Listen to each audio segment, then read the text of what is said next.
let's get to some one up, one down. Oof. Why don't we? Yeah. Where we each give one thing on the up and one thing on the down. My one up this week, Alex, is the Baltimore Orioles. Oh, yeah. I am loving this team and what they are doing. They are 26-14 entering the new week. They beat the Rays, the consensus best team in the game of baseball. Hands down, best team in baseball. Beat the Rays in 2 out of 3 at home. Lost 2 of 3 to the Braves, who are at the time the second best team in baseball. So they lost 2 of 3 on the road to the Braves, but won the first game. The second 2 were so close, 1-run ball games. Won 2 out of 3 against a surprisingly good Pirates team this year. So I've been very impressed all year long with this team. Second best record in the AL East behind those Rays. Second best record in the game of baseball behind the Tampa Bay Rays. You got Yanier Cano and Felix Bautista, who are, I would say, the most underrated back end of a bullpen in the game of baseball. And to top it all off, you got the bird bath out there in the stadium I love everything going on with the Baltimore Orioles. The play on the field, the play in the stands, the environment. I love every single bit of it. Camden Yards is rocking these days, and the Orioles are a blast to watch. So they are my one up. I like it. Okay. You ready Alex? for my one up? I am. I'm ready for your one up. Staying a little in theme here, okay? Because my teams here in LA are doing absolutely fabulous right now. My up are the LA Dodgers. Officially the best record in the National League as of Sunday, after the Braves went on, a little bit of a losing streak. But the Dodgers have been so red hot. Okay, last 15 games, 13-2. They have 5 straight wins on the week on Sunday. They won 9 in a row at home. Guys are just going off right now. Mookie Betts has finally just found his stride. Freddie Freeman going off. Will Smith. I mean, every single person on that roster right now is contributing. They just had a huge sweep of their division rival Padres. Back-to-back weekends they took the series against the Padres. They are just looking great. And, Dodgers always find a way. We were down on them coming into the start of the season. What did they do during the offseason? And now they have the best record in the National League. Let's go LA. That's my up. I'm big. It's a big LA day today. It's a big LA day today, okay? It's my hometown. Let me be proud. Yeah, it is. I also will never forget that you said last week you're also kind of a Padres fan. No, So I said when I went to college at San Diego State, I went to Padre games. I went to a lot of Padre games, so it was I enjoy it. Yeah, if the Padres had swept, you would have come in a Padres shirt. No, I don't own a Padres shirt. All right, on to the one down. My one down is the New York Mets. The Mets are just a big old struggle bus right now, and they cannot score any runs. It's a massive problem for this team. They're just the second team in history to win 100 or more games, and then the very next year, within the team's first 40 games, get shut out 7 or more times. Only the second team in history to do that. They have the most shutouts on the offensive side in the entire league. They lead all of baseball.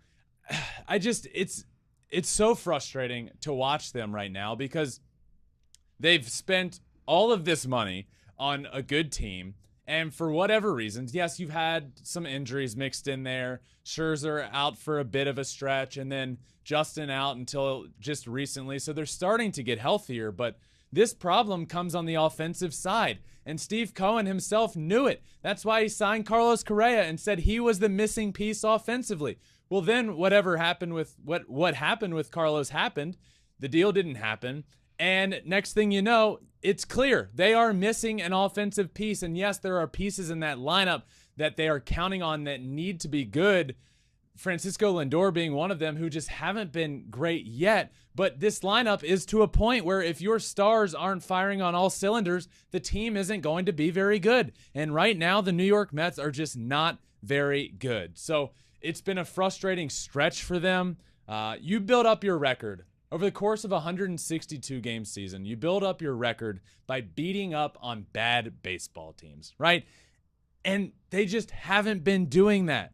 The Mets are wasting so many opportunities to beat up on these bad teams and improve their record. That can be the difference between a 100-win season and a 90-win season. And over the last couple of weeks, we've seen them lose a series to the Reds, lose a series to the Rockies at home, get swept by the Tigers on the road. They lost to the Nationals a couple of weeks ago and then split with the Nationals on the road. It's just been a hot mess for this Mets team that is far too talented. They won over 100 games last year, and they certainly didn't get any less talented. So still early, but how long can you continue saying that? I understand it is still early, but at a certain point, it stops being early, and you look up and you're 10 games behind the Braves, who are playing great. So you can't let that happen. You got to start figuring it out. And the Mets are on a big old struggle bus right now. But hopefully, with Justin coming back into the rotation and being good in his first start and very good in his second start,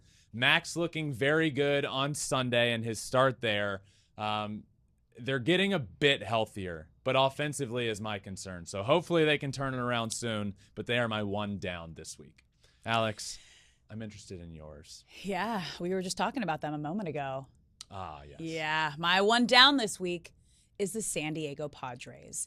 They lost all 3 series this last week, wrapping it up, getting swept by the Dodgers, losing 5 straight games as of Sunday, including back-to-back weekend series against the Dodgers, as I mentioned in my one-up with the Dodgers. And when it's against your division rival, it hurts you even more because they're going up and you're going down, and now the Padres are 7 games out of first place behind the Dodgers. Now, they were supposed to be, I think the biggest disappointment here is they were supposed to be one of the most exciting lineups coming into this season, right? They have a all-star lineup. I mean, we're finally seeing Juan Soto kind of turn things around this past week, but their offensive numbers right now are bottom of the league.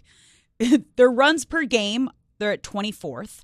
Batting average is 26th in the league, and OPS is 18th in the league. So these are not acceptable numbers when you have the names, when you have the payroll, when you have a lineup of all-star players like the Padres do. So they're my down this week. They need to figure it out and turn things around quickly. You know, hearing your down kind of reminds me of something with my down and your down included big money spenders, right? Yeah. Spending all the money. And you started hearing things in the offseason like, oh, well, they're buying rings. One thing is clear in baseball. Yeah. You can't do that. No. It's one sport.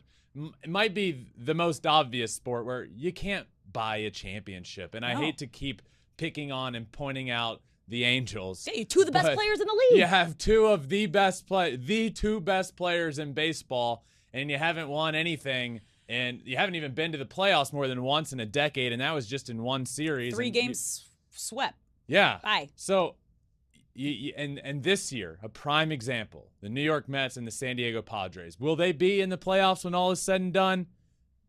Maybe. I mean, they could obviously turn it around, and I do believe they will be able to.